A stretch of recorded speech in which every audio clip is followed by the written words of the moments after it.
মিনা থেকে আরাফাতে জড়ো হচ্ছে ২০ লাখ হজযাত্রী। ইসলামের ৫টি স্তম্ভের মধ্যে পঞ্চম এবং অন্যতম গুরুত্বপূর্ণ ইবাদত পবিত্র হজ। লব্বাইক আল্লাহুম্মা লব্বাইক লব্বাইক লা শারীকা লাক লব্বাইক ইন্নাল হামদা ওয়ান নি'মাতা লাক ওয়াল মুলক লা শারীকা লাক।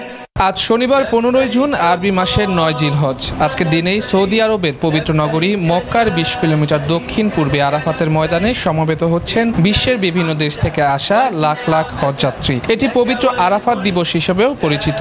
এক প্রতিবেদনে আরব নিউজ জানায়, গতকাল শুক্রবার ৮ জিলহজ সারা বিশ্ব থেকে ২০ লাখের বেশি হজযাত্রী মক্কা হয়ে ৫ থেকে ৮ কিলোমিটার পূর্বে মিনায় তারবিয়া দিবস কাটিয়েছেন। এদিন তারা হজের সবচেয়ে গুরুত্বপূর্ণ আরাফাত দিবসের প্রস্তুতি নেন। সেখানে ইবাদত বন্দেগীতে দিন ও রাত পার করেছেন তারা। মিনা থেকে আজ ভোরে হাজিরা ছুটে যাচ্ছেন আরাফাতের ময়দানে। মুখে মুহুর্মুহু উচ্চারণ করছেন লাব্বাইক আল্লাহুম্মা লাব্বাইক লাব্বাইক লা শারিকা লাকা লাব্বাইক ইন্নাল হামদা ওয়া নি'মাতা লাকা ওয়াল মুলক লা শারিকা লাক। অর্থাৎ, আমি হাজির, হে আল্লাহ আমি হাজির, তোমার কোনো শরিক নেই, সব প্রশংসা ও নিয়ামত শুধু তোমারই, সব সাম্রাজ্য তোমার। আগামীকাল রোববার ১০ জিলহজ সকালে ফজরের নামাজ শেষে আবার মিনায় ফিরে আসবেন হজযাত্রীরা। সেখানে জামারাত আল আকাবায় পাথর নিক্ষেপ করার পর আল্লাহর সন্তুষ্টি লাভের জন্য পশু কুরবানি করবেন, বিদায় তওয়াফ করবেন তারা।